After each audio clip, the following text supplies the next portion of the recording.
बिस्मिल्लाहिर्रहमानिर्रहीम। अस्सलामुअलैकुम। Welcome to Fatima's kitchen.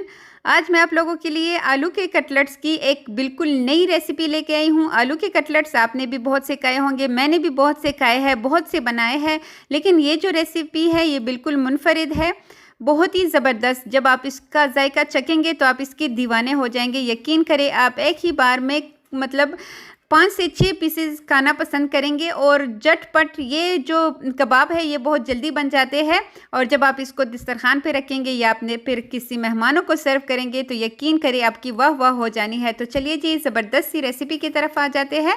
यहाँ पे मैंने आधा किलो आलू लिए हैं। आलूओं को अच्छे से छीलने के बाद मैंने अच्छी तरह इनको धो लिया है, और यहाँ पे हमने इसकी कटिंग करनी है।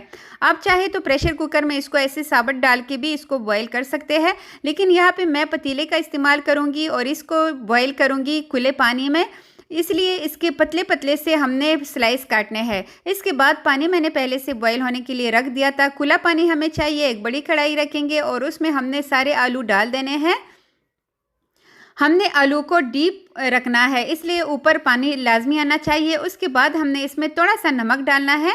आधा चाय का चम्मच हम यहाँ पे नमक इसमें शामिल करेंगे, और ढक्कन रख के हमने इसको 15 मिनट के लिए हाई फ्लेम पे कुक करना है। हाई फ्लेम पे ये 15 मिनट में अच्छे खासे ये आलू जो है ये गल जाएंगे। इसमें आपने नमक लाजमी डालना है। जब भी आप कोई भी चीज़ बॉईल करें उसमें नमक डालें तो उसके अंदर नमक का जायका चला जाता है, और दूसरी बात यह कि वो बहुत जल्दी कुक भी हो जाते हैं। तो यहाँ पे हमारे आलू 100% जो है यहाँ पे कुक हो चुके हैं। अब हमने यहाँ पे इसको निकाल लेना है। किसी भी स्टेनर में, जाली के बर्तन में इसको निकाल लेंगे ताकि इसका पानी जो है वो ख़त्म हो जाए, और 5 मिनट बाद ही हम इसको मैश करेंगे। जब भी हम आलू के कबाब बनाते हैं तो आप कोशिश करें कि आपने गरम गरम आलूओं को मैश नहीं करना। आपने इसको तकरीबन 5 से 8 मिनट के लिए छोड़ना है। जब इसका धुआं निकल जाए उसके बाद आप इसको मैश करें ताकि इसका पानी ना निकले, और पहले आपने स्टेनर में इसको रखना है। यहाँ पे मैंने 5 से 6 मिनट बाद इसको अच्छी तरह मैश कर दिया है। दूसरी साइड पे आ जाते हैं। एक अलग पैन लेंगे, उसमें मैंने डाल दिया है 2 खाने के चम्मच ऑयल, और साथ ही यहाँ पे मैं कुटा हुआ धनिया शामिल करूँगी। ये पिसा हुआ नहीं है, जूसर का नहीं है, मैंने हाथ से ही इसको कूट लिया है। और एक आधा चाय का चम्मच ही यहाँ पे मैं इसमें शामिल करूँगी सफ़ेद ज़ीरा। और यहाँ पे हमने इसको 10 से 20 सेकंड्स के लिए लो फ्लेम पे फ्राई करना है। ये जो मैं आपको ट्रिक बता रही हूँ, लोग वैसे ही आलू में सारे मसाले डाल देते हैं, लेकिन आप इस बार इसी रेसिपी को फॉलो करें। यकीन करें आपके कटलेट्स हद से ज़्यादा मज़े के बनेंगे। यहाँ पे मैंने एक मीडियम साइज़ का प्याज भी लिया है, उसको बिल्कुल छोटा छोटा काट के हम इसमें शामिल करेंगे, और प्याज का कच्चापन ही हमने ख़त्म करना है। तकरीबन 30 सेकंड्स लगेंगे, और इसको फ्राई करने के बाद मैंने 2 हरी मिर्ची ली है। हरी मिर्चों को आप अपने टेस्ट के हिसाब से कम ज़्यादा कर सकते हैं। आधा चाय का चम्मच हम शामिल करेंगे कुटी हुई लाल मिर्चें, और आधा चाय का चम्मच ही शामिल किया है मैंने चाट मसाला।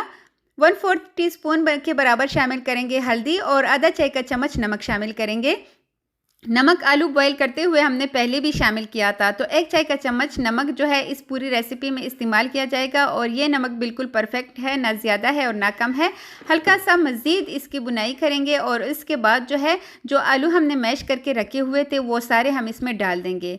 ये कोई इतनी झटपट रेसिपी है कि अगर आपने मेहमानों को किसी चाय के लिए बुलाया हो, या फिर शाम का खाना हो या दोपहर का खाना, आप झटपट इस कटलेट्स को बना सकते हैं। ना इसके लिए आपको चिकन की ज़रूरत होगी, ना किसी मीट की ज़रूरत होगी। आप फटाफट इसको बना सकते हैं और किसी भी दावत को शानदार बना सकते हैं। यहाँ पे हमने इन मसालों को अच्छी तरह इसमें मिक्स करना है, लेकिन यहाँ पे आपने एक बात याद रखना है, चूल्हा जो है वो बिल्कुल लो है। जैसे हम दम पे कुछ रखते हैं ना, बिल्कुल ऐसे ही हमने यहाँ पे चूल्हा रखना है, बिल्कुल लो। और इसके बाद हरा धनिया यहाँ पे हम इसमें शामिल कर देंगे। हरे धनिये से इसमें बहुत ही ज़बरदस्त टेस्ट आएगा। जब अच्छी तरह हमने इसको मिक्स कर दिया है उसके बाद ही हमने फ्लेम को बंद करना है। चूल्हा यहाँ पे बंद कर देते हैं और इसको ठंडा होने देते हैं। यहाँ पे इसको मैंने पंखे के नीचे रख दिया था, और 10 मिनट लगे हैं इसको ठंडा होने में, और 10 मिनट बाद आप इसको चेक कर ले। ये देखिए जी, ये थोड़े से खुले खुले होंगे, मतलब इसके जब हम कबाब बनाएंगे तो वो टूट सकते हैं। इसलिए मैंने यहाँ पे 1 खाने का चम्मच भर के कॉर्नफ्लोर का इस्तेमाल किया है। अगर आपको लगे कि आपने कॉर्नफ्लोर इसमें डाल दिया है और उसके बाद भी आप कबाब बना रहे हो और वो आपको ड्राई ड्राई खुश्क सा लगे, तो आपने इसमें मज़ीद आधा खाने का चम्मच मज़ीद कॉर्नफ्लोर शामिल करना है। लेकिन आधा किलो के लिए हमारा जो है 1 खाने का चम्मच बिल्कुल परफेक्ट है। यहाँ पे अब हम इसके कटलेट्स बना लेते हैं। तो यहाँ पे हमने कबाब नहीं बनाने, कटलेट्स की शेप आपने ऐसी रखनी है कि साइड से ये पतले होंगे और दरमियान से ये थोड़े से उभरे होंगे, दरमियान से मोटे होंगे, जैसे कि इसका पेट निकला हुआ हो, और ऐसे ही खूबसूरत लगेंगे जब आप इसको सर्व करेंगे। दूसरा कबाब भी मैं यहाँ पे आपको दिखाती हूँ कि हमने इसको कैसे बनाना है। साइड पे अपने उंगलियों के ज़रिए इसको थोड़ा सा पतला करना है। यहाँ पे मेरी आपसे एक छोटी सी रिक्वेस्ट है कि अगर आप चैनल पे नए हैं तो प्लीज़ चैनल को ज़रूर सब्सक्राइब कीजिएगा, और अगर वीडियो अच्छी लगे तो इसको लाइक एंड शेयर भी कीजिएगा। अगर आप एक अच्छा सा कमेंट छोड़ेंगे तो मैं आपके कमेंट का बहुत ही दिल से शुक्रिया अदा करूँगी। और यहाँ पे सारे कबाब मैंने रेडी कर लिए हैं। कबाब रेडी करने के बाद यहाँ पे मैंने लिया है आधा कप बेसन, और बेसन में मैं शामिल करूँगी 1/4 छोटा चम्मच लाल मिर्च का पाउडर, और 1/4 ही छोटा चम्मच मैंने इसमें नमक शामिल कर दिया है। आधा कप पानी डाल के हमने इसका जो है एक पेस्ट रेडी करना है। और इसकी कंसिस्टेंसी मैं आपको दिखाऊंगी कि उसको आपने कितना ज़्यादा थिक रखना है। ये थोड़ा सा ज़्यादा थिक है, थोड़ा सा गाढ़ा है, तो हम यहाँ पे इसमें थोड़ा सा और पानी शामिल करेंगे।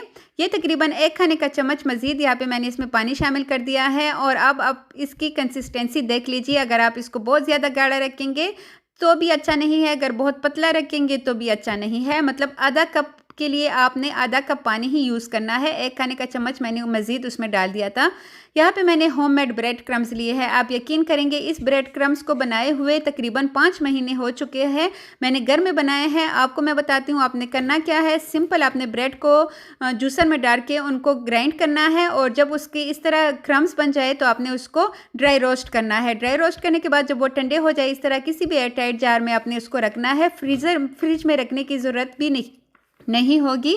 बस आपने इसको करना क्या है कि जब आप इसको ड्राई रोस्ट करें, उसके बाद ठंडा होने के बाद एयर टाइट जार में रखें और आप अलमारी में इसको रख दीजिए। जब भी आपका जी चाहे किसी भी स्नैक्स को बनाने के लिए आप इसको इस्तेमाल कर सकते हैं। और ये जो ब्रेड क्रम्स है ये बाज़ार से 1000 गुना फ्रेश होते हैं, और मतलब अच्छी डबल रोटी से हम बना लेते हैं। यहाँ पे ऐसे ही करके हमने पहले कबाब को इसमें डिप करना है, जो बेसन का गोल हमने रेडी किया हुआ था पेस्ट, उसके बाद हम इसको डालेंगे दूसरे ब्रेड क्रम्स में और इसको ब्रेड क्रम्स लगाएंगे। अच्छा, अगर आप चाहे तो ब्रेड क्रम्स के बगैर भी इसको बना सकते हैं, इसको ऐसे ही फ्राई कर सकते हैं, फिर वो बिल्कुल रेड़े वाले कटलेट्स जो है वो बन जाएंगे। लेकिन अगर आप इस तरह मेहमानों के लिए बना रहे हैं तो आपने इसके ऊपर इस तरह ब्रेड क्रम्स लगाने हैं। और ऐसे ही करके हम सारे ब्रेड क्रम्स जो कबाब है वो रेडी कर लेंगे। थोड़े से मैंने रेडी किए हैं जितने ऑयल में आएंगे। ऑयल को हमने इतना गर्म करना है जितना इसको मतलब बर्दाश्त करना हो, हाथ इसकी तपिश इसको बर्दाश्त करे, बहुत ज़्यादा गर्म नहीं करेंगे। और मीडियम टू लो फ्लेम पे हमने इसमें कबाब डालते जाना है। और इस तरह यहाँ पे कबाब फ्राई भी होंगे। दूसरी साइड पे हम दूसरे कबाब को भी रेडी कर लेंगे। सारे कबाब रेडी कर लेंगे। यहाँ पे हमने इसको देना है 1 मिनट एक साइड पे और 1 मिनट ही दूसरी साइड को देंगे। बहुत ज़्यादा इसका कलर जो है वो डार्क नहीं करना। और इन कबाब को आपने फ्रेश ही बनाना है। अगर आप इसको फ्रिज में रखेंगे जो आलू है वो पानी छोड़ देंगे। अगर आप इसको फ्रीज़र में फ्रीज़ करना चाहेंगे तो आपने ये गलती नहीं करनी, क्योंकि फ्रीज़ करने के बाद कबाब जो है वो जब आप इसको इस तरह फ्राई करेंगे तो वो टूट जाएंगे। 1 मिनट के बाद इनकी साइड्स को चेंज कर लेते हैं। यहाँ पे आपने टोटल इनको 2 मिनट ही देना है। अगर आप ज़्यादा टाइम देंगे या फिर आप फ्लेम को हाई रखेंगे तो जो कबाब है वो टूट जाते हैं और उनके अंदर ऑयल चला जाता है। तो बस जी 2 मिनट के अंदर अंदर ही हमने कबाब को निकाल लेना है। और ऐसे ही करके हम सारे कबाब जो है वो फ्राई कर लेंगे। ये देखिए जी कितना इसका ज़बरदस्त सा खूबसूरत सा कलर आया है।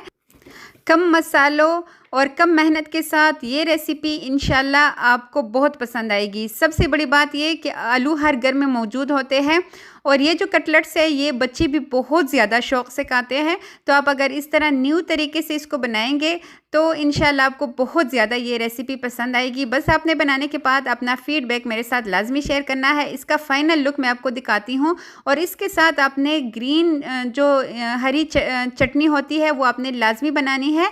वो आपने क्या करना है, धनिया लेना है, पुदीना लेना है और साथ ही हरी मिर्चें, ज़ीरा और नमक, 1 अदद ही उसमें लहसुन की जो जवा है वो डाल दे और उसको ग्राइंड करें थोड़ा सा दही डाल के, और ज़बरदस्त सा जो ये चटनी है ये रेडी हो जाएगी।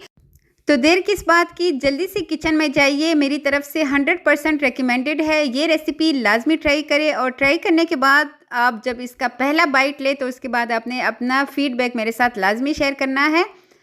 और ऐसी ही मज़ेदार सी रेसिपीज़ के लिए मेरे चैनल को लाजमी फ़ॉलो करना है। अपना ढेर सारा ख्याल रखिएगा। Thanks for watching. अल्लाह हाफ़िज़।